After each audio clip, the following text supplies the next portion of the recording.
welcome everybody. I say everybody like there's right now so many people, but it's just Amina and I. But if you're tuned in, welcome to a new episode of You Can Sit With Us. If you're new here, I'll just briefly tell you what we do every week for the last 10 weeks now. This is the final one of series 1. Amidst the whole aftermath of the drama and torture and the murder of George Floyd, let's just say it how it is, I thought it was amazing that so many young people were really trying to gather information and stand for something and really open up their eyes and ears and also their whole beings to learning.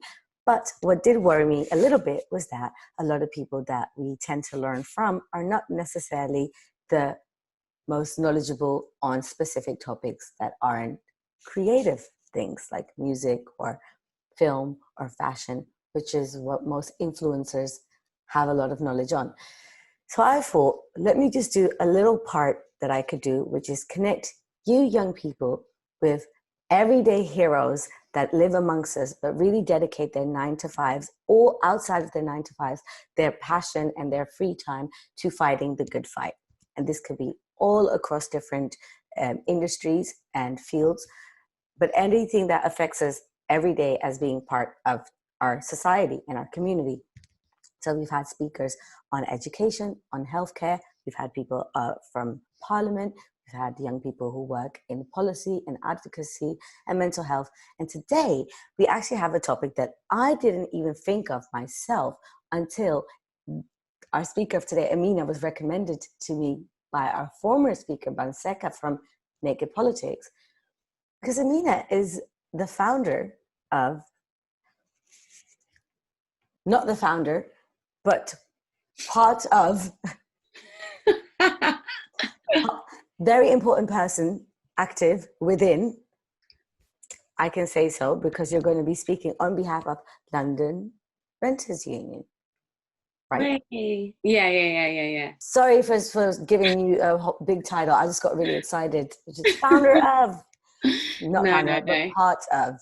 Definitely. Today, you will be our point of contact for the London Renters Union. And like I said to you before we started today's session, and started recording, I thought it was so brilliant because I've been living in London and renting for 8 years, and we tend to just give in to the way things are and not question anything. And the whole purpose of this series is I don't want any of our speakers to tell young people who are listening or not so young people who are listening that this is the end all be all, but to provide them with tools so that they know that they can question things and they can form opinions of their own, and they don't have to blindly follow what they see on the internet and think that that is the only way.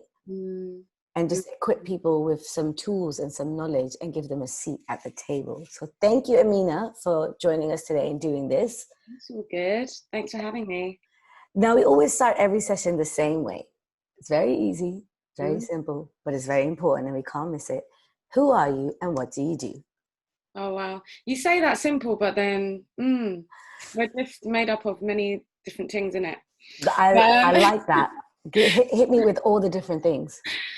So my name's Amina. I'm 30. I feel like I'm like putting myself up for dating or something. I don't know. Which you're not, by the way. I'm not. No. I'm married. And I am an organizer. Like I organize with folks in my local community around the issue of housing and renting. I'm also a musician and an educator within music as well. So I've been sort of regularly since the age of, I don't know, like 18, going into schools and supporting young people with making music, conducting choirs, writing music, arranging music, and that kind of thing as well. And playing gigs and touring with different artists and stuff. But that's an aside, and I I mainly focus on organising, and that's kind of what I've been doing for the last 8 years, I would say. Yeah. That's really impressive. Also, doing the music thing, not just as a hobby, but actually going into schools and teaching kids and just working, making it almost like a community job as well. Yeah. It shows that in all areas of what you do work-wise, you care about community.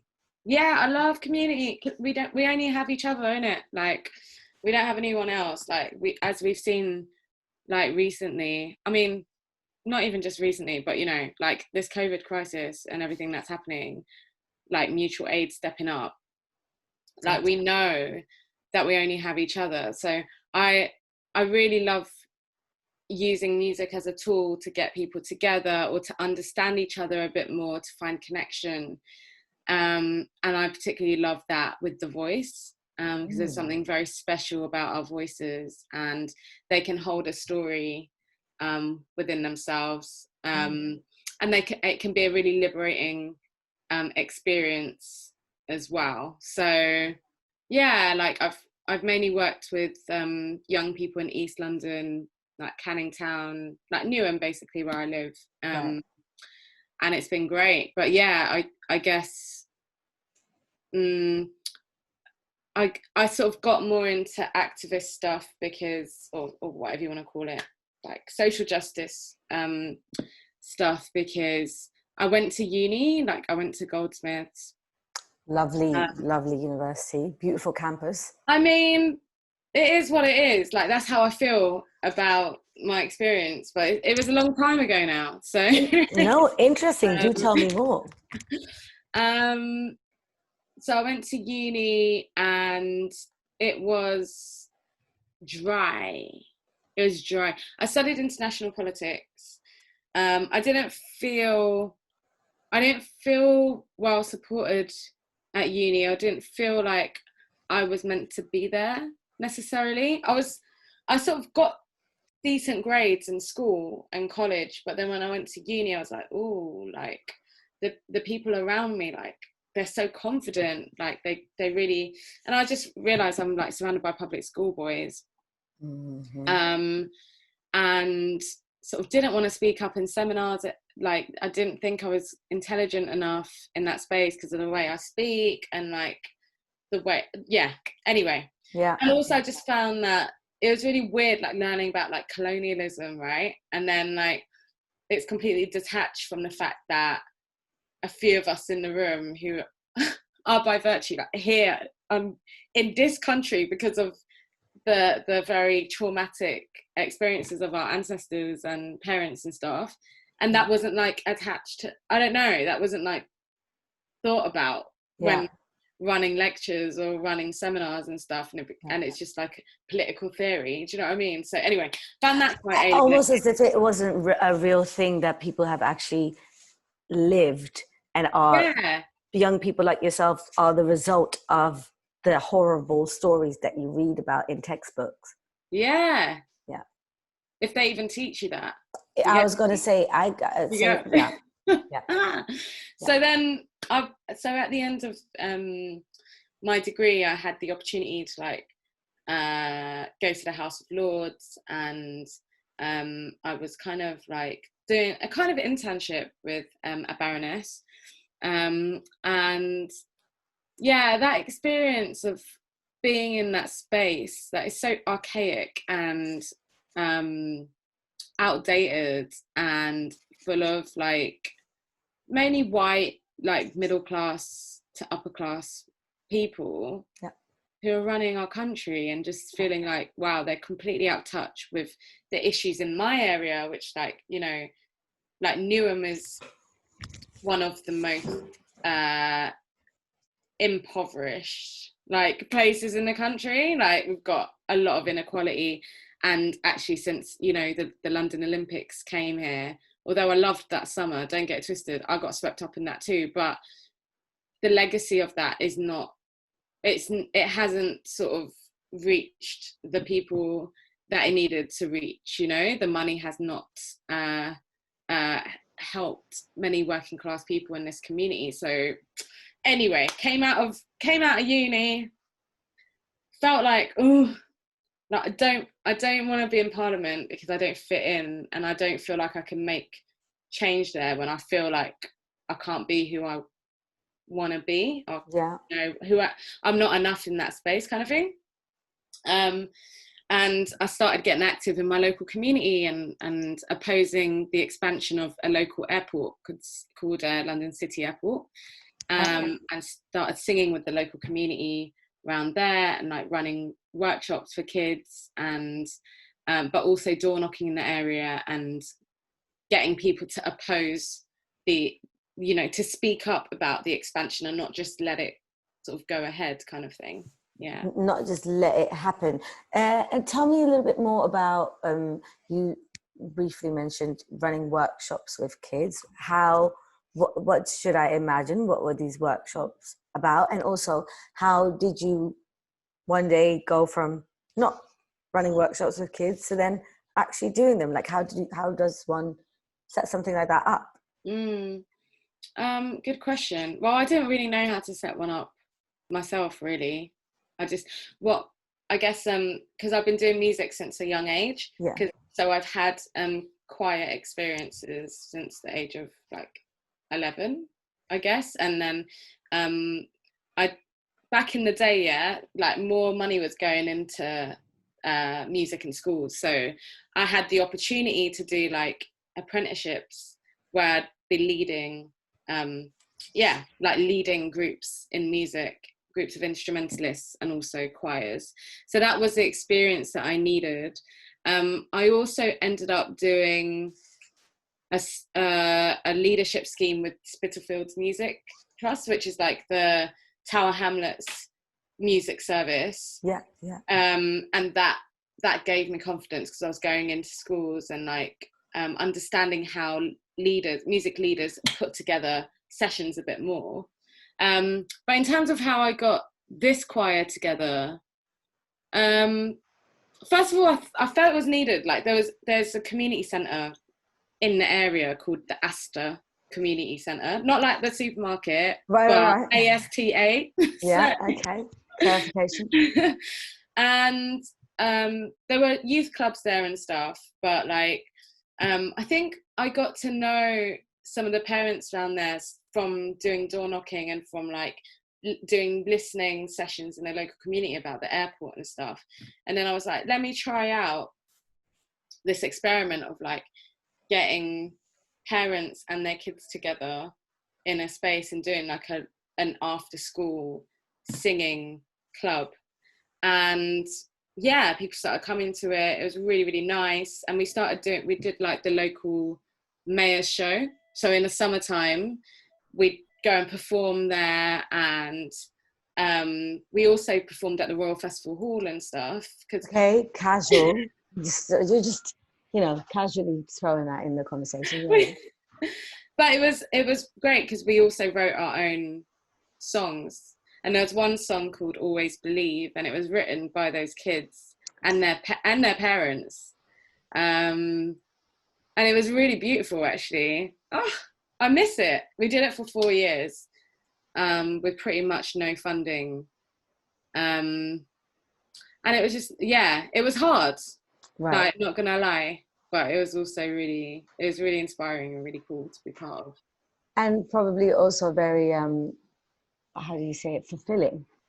Yeah. Because you left, you say how you were in traditional party politics, you felt like you couldn't really make a change or a difference because you didn't belong there, or you were made to feel like you didn't belong there. But now fast forward a couple of years and you're really making a difference. And even now you're talking about it, you say, oh, I miss it. That means it had an impact on you as well and how you felt. Yeah, it's amazing when, if you have children who haven't been to central London before and they're like 10 or, and it's like they go to central London and they're like, oh my gosh, like this is still my city or whatever. Yeah. And they're walking around. It's just, and then like having the discipline of like, right, we're rehearsing and then we're going to perform, and we're doing rehearsal, and we made our own EP as well. Like, yeah, it was so sweet, and having those sort of processes of creativity and dreaming and visioning. And I think actually, like, when you think about activism, however you want to call it, or connection with your community, it is about creativity, and we have to be able to dream together in order to make change happen. But so much of this capitalist system like tries to like squash those dreams out of us, or tell us, especially if you're Black or brown or working class, like it's like you can't do those things. And I think it's powerful at a young age to be like, no, like speak your truth on the stage, and like you're enough. Yeah. One thing that has been coming up in every session, no matter what the topic or the focus every week has been, is there's always more of us. We are the majority, but you're indoctrinated to believe that the super minority that calls all the shots, that there's more of them, but there isn't. There's more of us. Totally. And if we just stick together and focus on the same goal, we will get somewhere. And results can be an actual outcome of that. It doesn't always have to be defeat. Completely. Tell me how you got involved with the London Renters Union, though, because when did that all of a sudden come to play in your day-to-day? Yeah, so I guess it kind of follows that timeline that we're kind of on. Right. Amazing. And so I'd been part of a group called Take Back the City. And we were doing like participatory politics stuff in across London, I guess. So the idea originally was we were going to run a mayor, we're gonna create a manifesto by meeting loads of groups, including groups that aren't focused on politics, but just like groups of people that come together regularly, and we'll do a workshop about like, if you were the mayor, then what would you want the city to look like, or what would you do, and how would you do it? Because where do people live in the city? We need to dream and vision up how we want the city to be. Yeah. So we did that, but anyway, it transpired that we couldn't run a mayor at that time. It was a bit mad because it was all within a year that we wanted to do this, and you want to build up a political party, you need to start like, way back. So we started this party, and it was about gentrification. It was about the inequality in our city. It was about like the 99 and the 1%. It was all about that. And I became like put forward as like the candidate for the City and East constituency, which is Newham, Barking and Dagenham and Tower Hamlets. Right. Yeah. And ran on this platform of like this manifesto that we pulled together from like speaking to loads of groups of like people that were in refugee migrant groups, even like football clubs and like choirs and university students and secondary school kids as well. And we had like policies like we would get rid of the police, and we'd come up with alternatives. Sounds familiar. Yeah, and this was in 2016. There we go. So, and on the side, there was this group of people coming up with this project called the Renters Power Project. And a couple of people from Take Back the City sat on their steering group of this project. Yeah. And the Renters Power Project was obviously thinking about the housing movement in this city, and how we could make it more powerful. So out of a couple of years of conversations between different housing activists and different housing groups, it was it sort of came out that they wanted to create a membership organization of renters, primarily of private renters, because the number of private renters is increasing because our social housing is being, you know, like it doesn't exist anymore. Can you explain for people who are listening who don't know what the opposite of private renting would be? Yeah, so back in the day, this country used to have way more public owned housing. So that's housing that's owned by the councils, yeah, and local governments.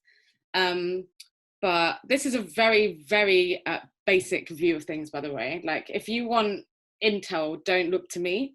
But then in the 80s, especially, this started to change because Margaret Thatcher and the Tories love private ownership. And obviously, like, loads of Tories own a lot of land, right? So they stand a lot to gain from changing the policies around housing. But anyway, so Margaret Thatcher created a thing called right to buy. So it meant that people that owned council houses would have the right to buy their council home.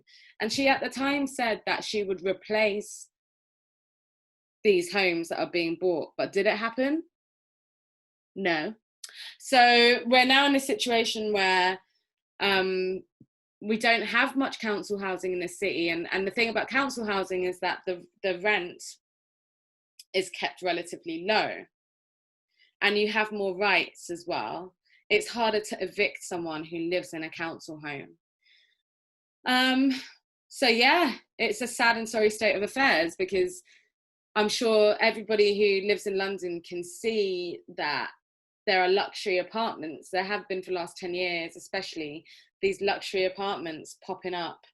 And you look at the rents and you're like, well, how am I supposed to, like, have a home in the city without sharing with a bunch of people, or, you know, living in really bad conditions? Yeah. Or literally having no money to spend on myself and literally just working to for live. Yeah, totally. In a house, but not to live my life. 60% of people who pay rent in my borough, sorry, my bad. People in my borough pay an average of 60% of their wages towards their rent.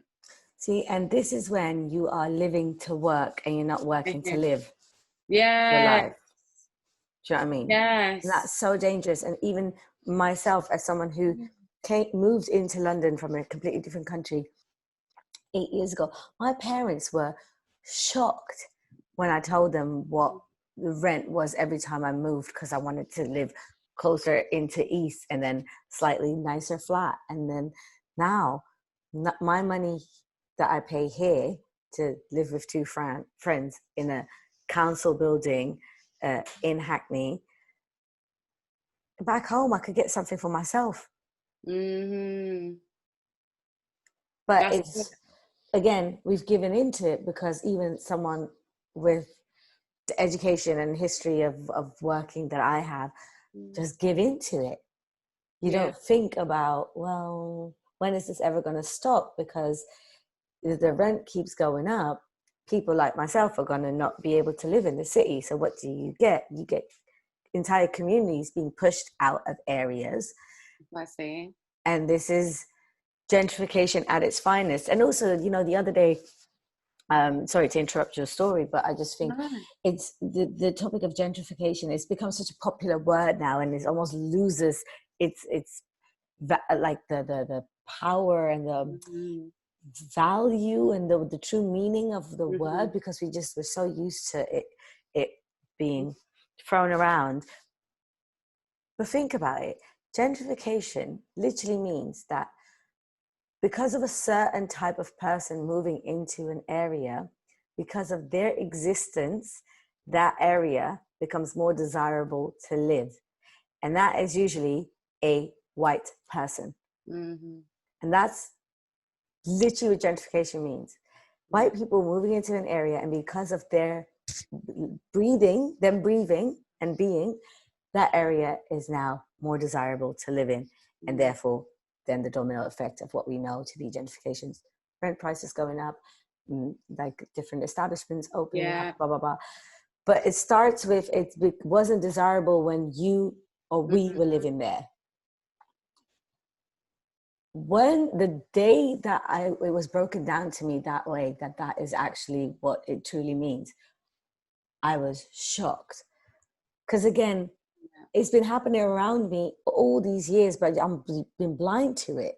Yeah. And sometimes you need someone to break it down to you, what the true meaning is of what's happening around you, and also what your rights can be, which we'll get into in a little bit.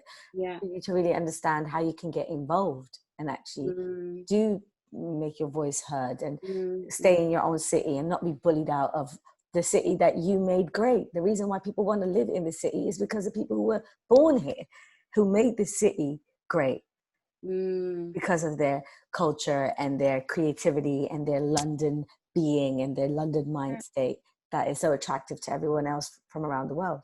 Yeah. Rant over, go, continue. No, it's true. It's absolutely true. It's like, I think what was quite powerful when I was doing the Take Back the City stuff was having conversations with, you know, regular people on the street and just being like, you know, you make this city, yeah? Like, you make it what it is. And you know how you can't afford to live here and you're really struggling right now and you're thinking, oh, maybe I should just move out to Essex, or like being pushed out. Like, are you going to stand for that though? Like, really, are you going to let this happen? And people just feel quite disempowered and disenfranchised by the system to be able to make anything happen. But I really believe that we have to emulate the systems on a small scale, like what we want it to be like, to inspire that confidence in each other that we can create a society that is different. And that takes a lot of hard work, and you have to practice hope when you're doing that. But it's a really transformational experience to be involved in something like that. It gives you a sense of power, the power of the collective, which is why I was, when you introduced me, I was like, no, there is not one founder for the I was like, no. I got a little bit excited. Okay, I know you what got can excited. I say? And I was like, I came in after 2 years of hard work that had been done by a few other people, and I was the first paid organizer within the union. And because I live in Newham, and the people that had made these decisions to start the union had said, Newham has like the highest number of private renters, you know, a huge black and brown community, like 40% of the people in Newham weren't born in this country, you know.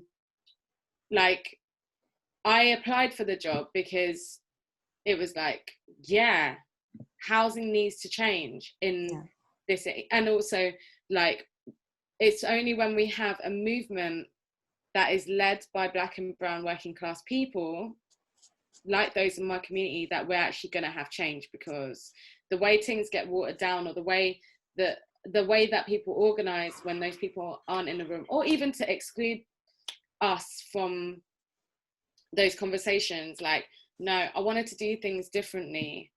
And luckily the people that I'm organizing with allowed me to have a bit of free reign, so I could organize in a way that I often, like the spaces I was in prior to that, often were highly like intellectualized, or like, it's like politics is also all the ideology that comes up, you know. And it's like, no, like, we are working with lived experience here, as well as skill that we learn from like past political movements and stuff. But it's like, it's really important that people feel ownership over it, and that those people are black and brown.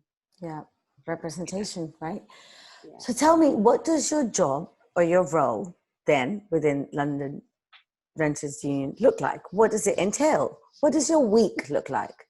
Oh Lord. You don't even want to get me started. No, I'm just kidding. I'm ready.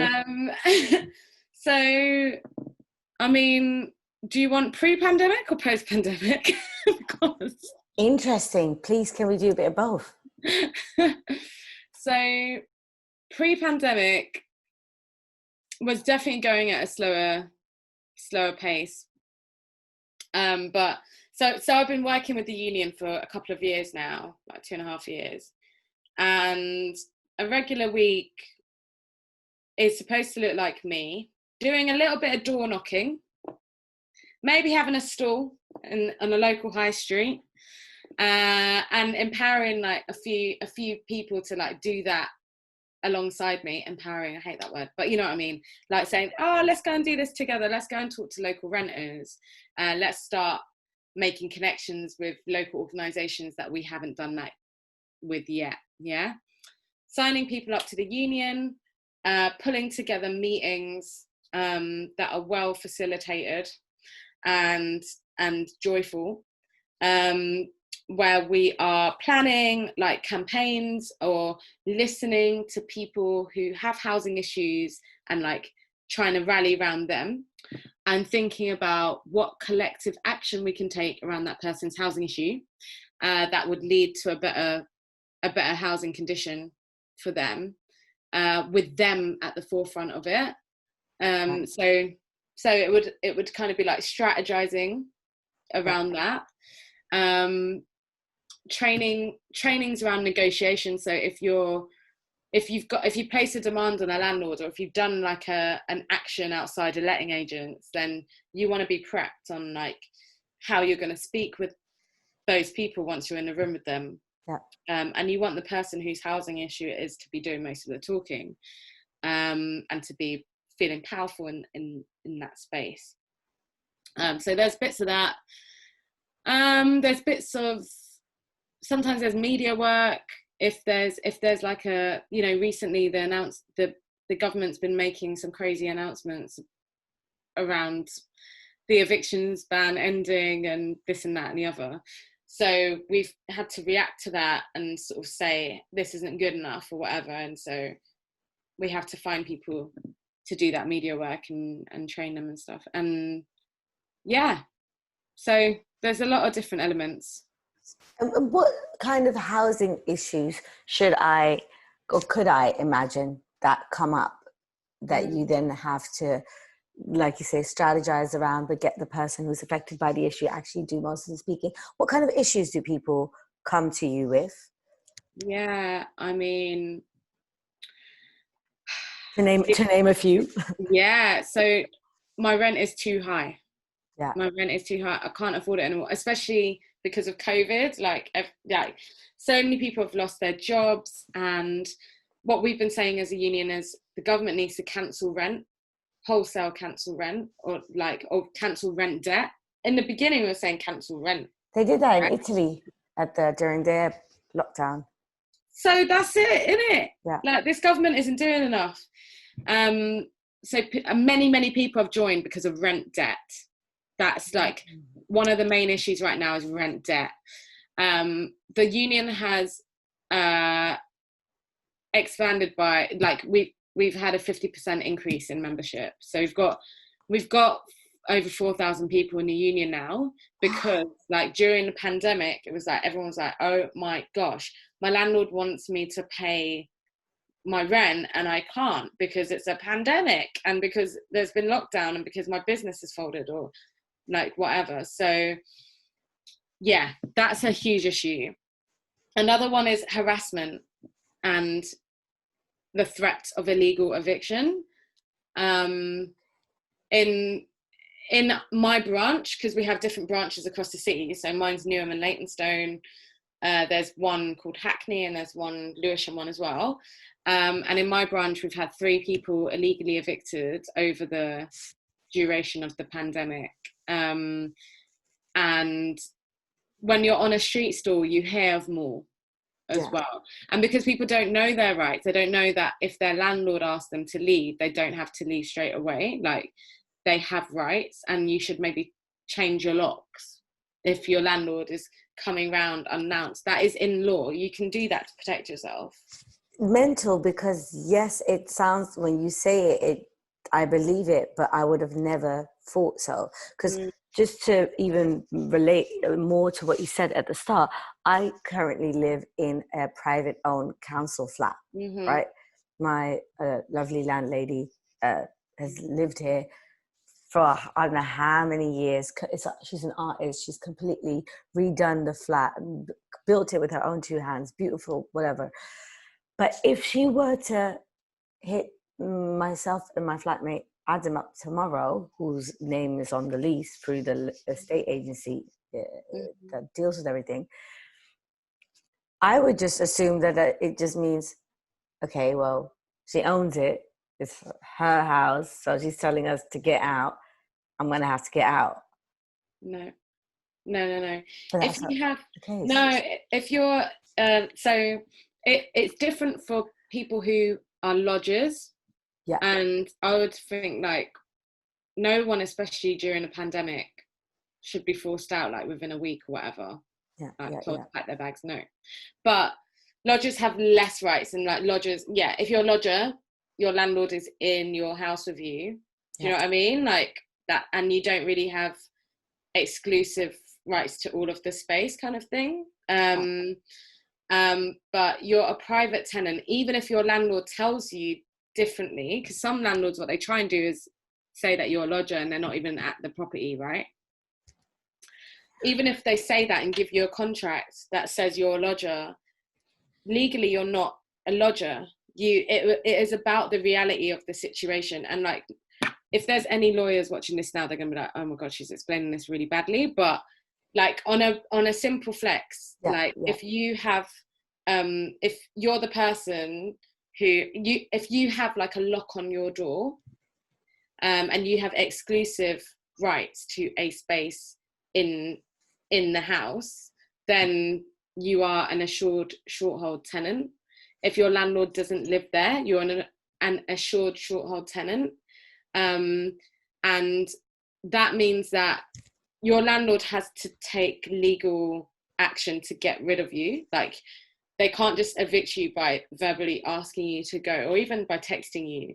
There are forms that they must fill out and send to you to evict you.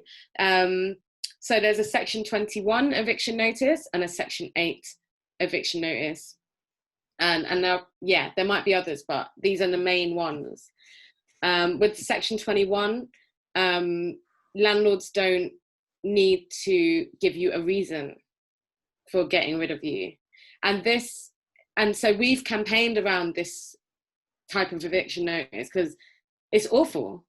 Like, if a landlord wants to evict you because you've asked for your repairs to be done, which is a common thing, it's called a revenge eviction, or no fault eviction, it's like you don't have any protection. So we campaigned, and then Theresa May's government announced that he wanted to end Section 21 evictions, but they didn't say what they would replace them with. It was in consultation. And obviously the landlord lobby is wanting to make sure that they can still evict people very easily, because what they're concerned about is housing as profit and not as a bloody human need. Do you know what I mean? Right, yeah. Do you know what I mean? So anyway, that was a big victory for us to have a government say that it wanted to end Section 21. But here we are in a pandemic, and Section 21 has not ended. Yeah. You get me?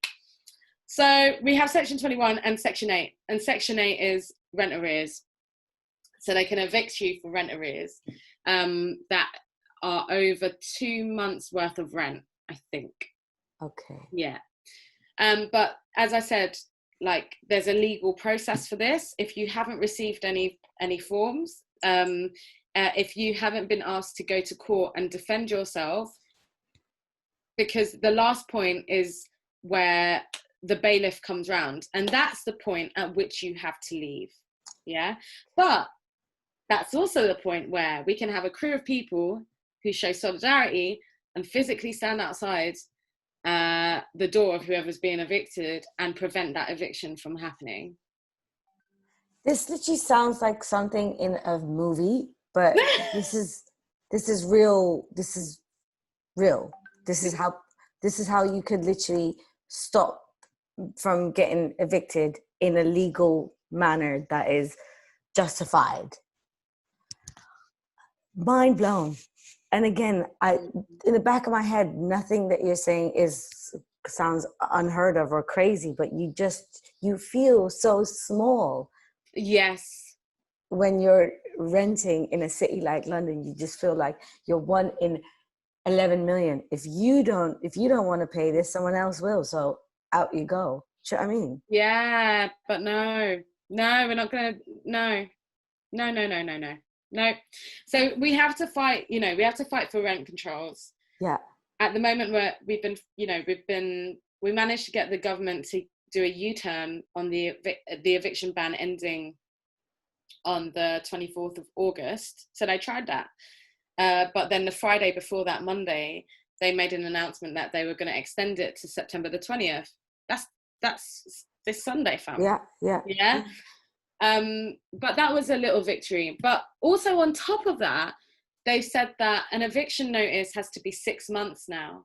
It's a 6-month notice, whereas pre-pandemic it was 2 months notice. Okay. And then during the pandemic they made it 3, but now it's 6. Okay. So lawyers, especially housing lawyers, you can follow this guy. He's called Nearly Legal. Nearly Legal, yeah, okay. On Twitter, and he has a blog. I think his name is Giles, but I always question him on stuff because he's really knowledgeable and stuff. But he was like, this government's handling of this crisis is ridiculous. Like they have to find a solution. And for us as a union, the solution from our membership is like, you need to cancel all rent debt, because the main reason why people are being evicted is because they're in debt. Yeah. And universal credit isn't covering all of the rent, or people have been furloughed, which is often a 20% cut in their wages. Yeah. So yeah. So it just shows like when you have collective action and when you campaign, because we had a series of days of action where we were out on the streets safely, socially distanced, like getting our voices out there, getting people with lived experiences speaking in the media about what they're going through, especially people with no recourse to public funds right now, because you think about how it's impacting different renters as well. Yeah. That pressure that has been put on the government has meant that they've had to do bits. They haven't done enough, but they've had to do bits. So yeah, it only happens when you take collective action, I think. It's so inspiring just hearing you talk about this, just because it affects, if you literally are renting in London, which is everyone listening, unless you're still at home with mum and dad, and please enjoy it while it lasts. Do not be in a rush to move out anytime soon, because it is rough out here. How we can all tell you, it affects all of us. How can people who are listening now, who don't want to or aren't able to, dedicate their 9 to 5s to the cause, but do want to get involved, how can they get involved? How can they help out? How can they learn more? Where can we go to find more information on all the work that you guys do? Yeah. So at the moment we're running like eviction resistance workshops and trainings within the union.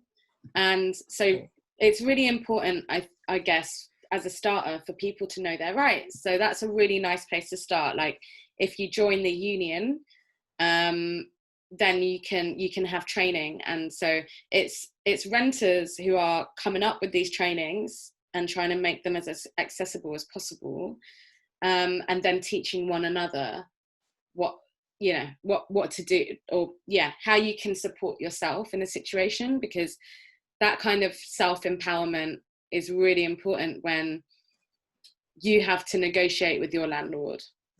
And of course there are other renters who will be able to support you in that, but first and foremost to reckon with yourself, like, okay, if I'm in a meeting, like, what am I going to do? Or like, can I write a letter that states like how I want things to be? Like, you can't come round here unannounced, all of that kind of stuff.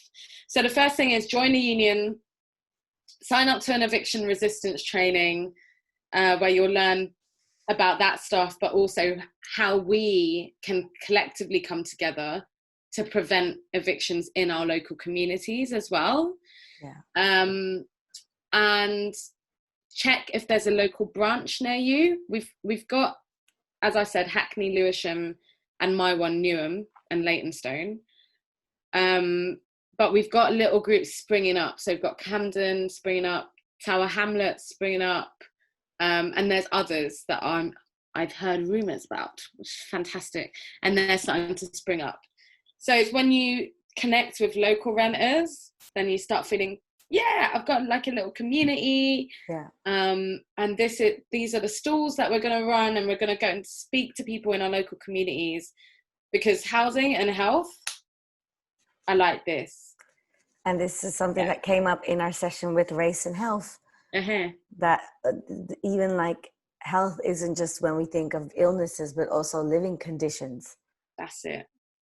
And that also plays into mental health, which is also health.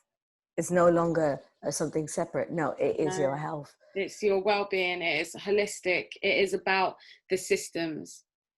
Yeah. If the system doesn't allow you to be able to self-isolate, for example, in a healthy way, because the rents are too high and you are in an overcrowded situation, then the system is broken. Yeah.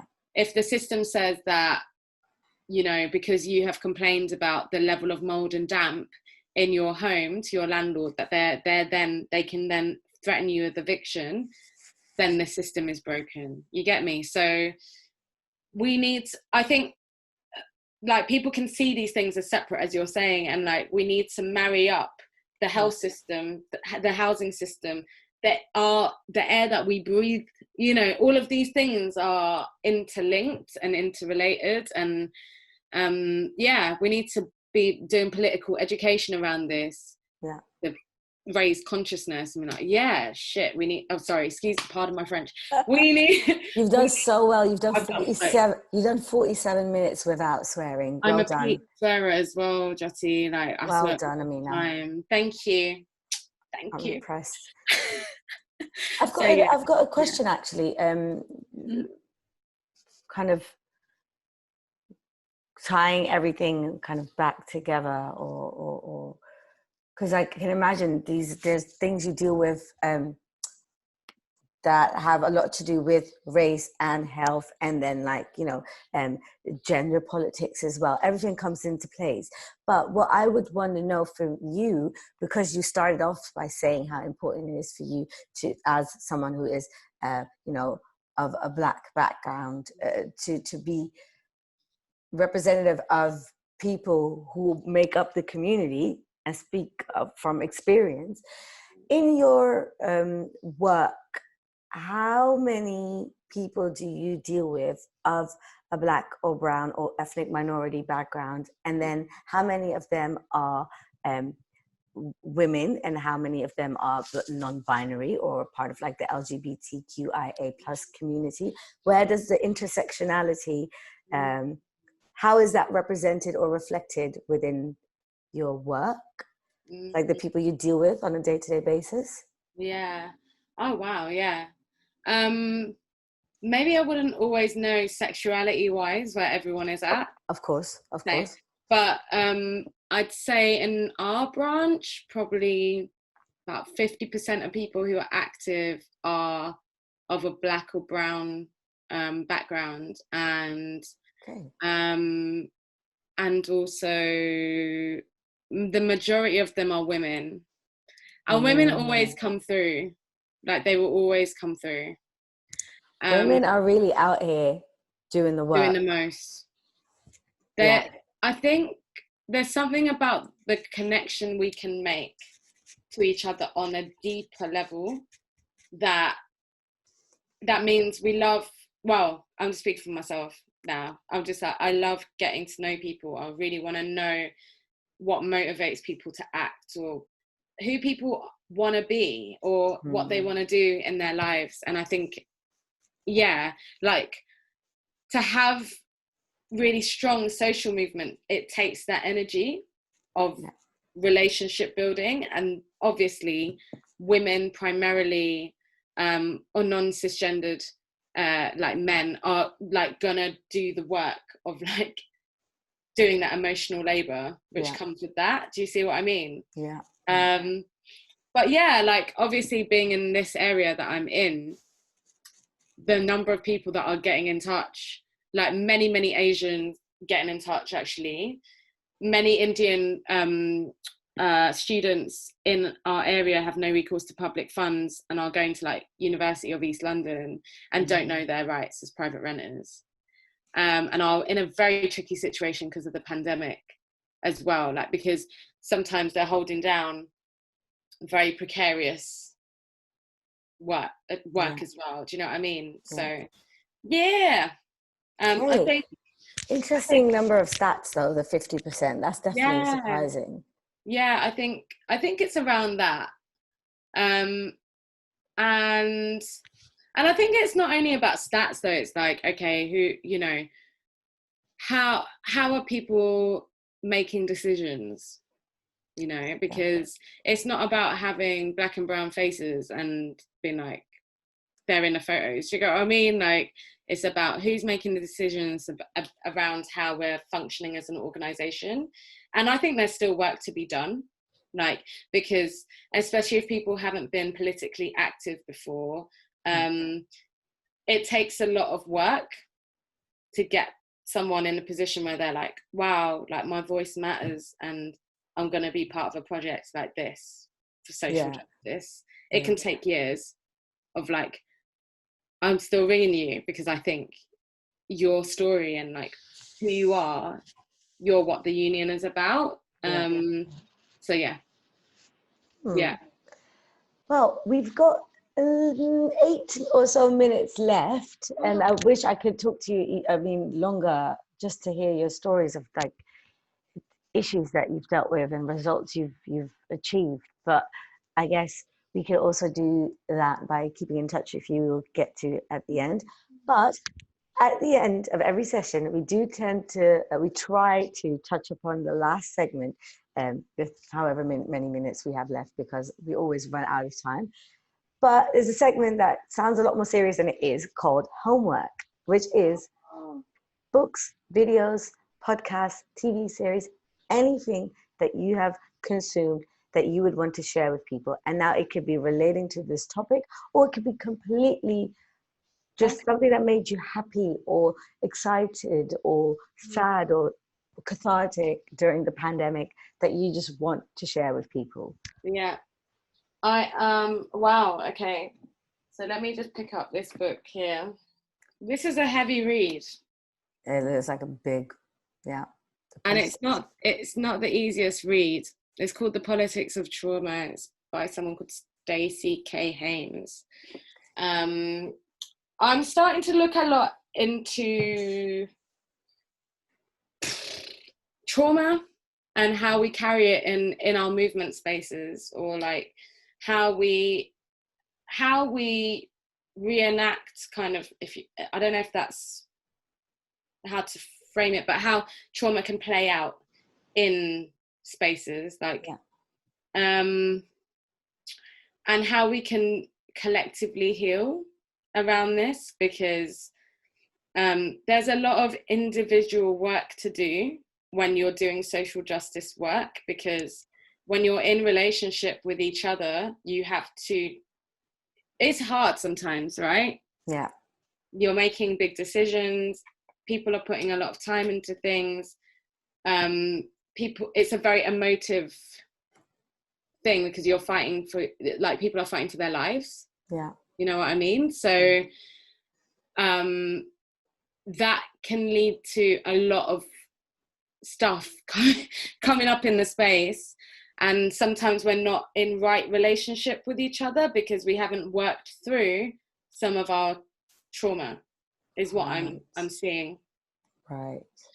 So to be in right relationship is to like know our boundaries, and to be able to communicate our needs, to be able to be compassionate with one another, to be able to be clear.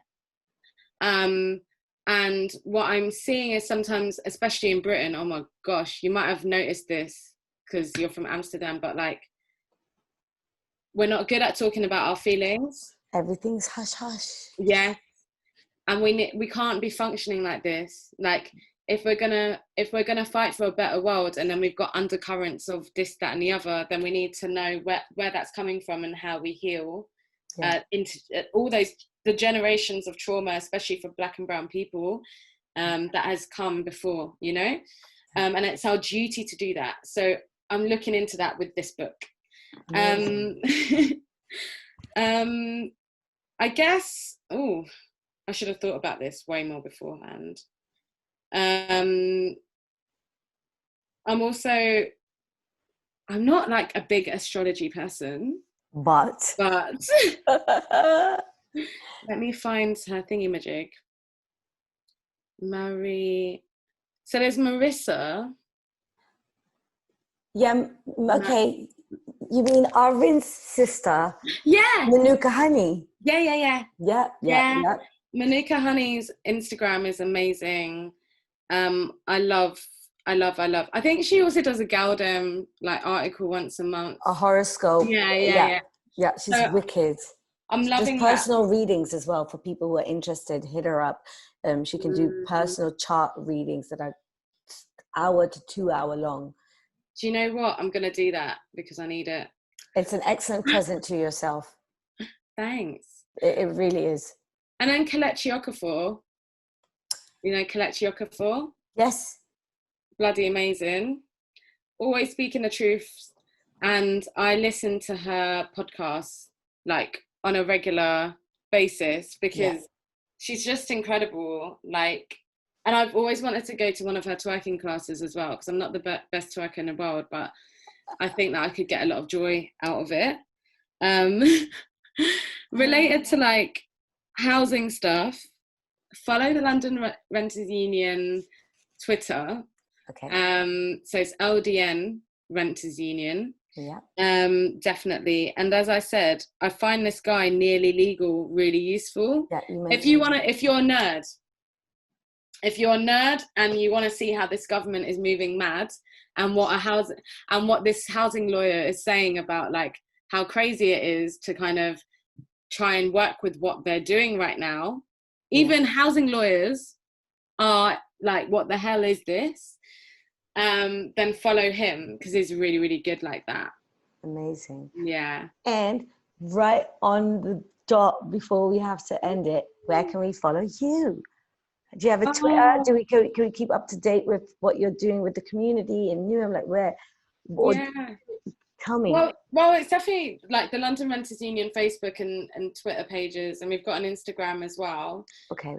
My own personal Twitter is Amina Minky, so it's AMINA MINKY, and I'm on Instagram as well as Maykay Music because Maykay is my middle name, MAYKAY Music, and yeah, I don't know. I'm not posting that much because social media. Mental health. Important correlation. Very important. Be boundaried. Be very boundaried. Important correlation there. Amina, I want to thank you so much for a wicked hour where I've genuinely have learned things, and you've sparked some interest in just for myself to look into this topic a bit more. So thank you. And thank you for being the final episode of Series 1. Congratulations. Thank you so much. I'm just going to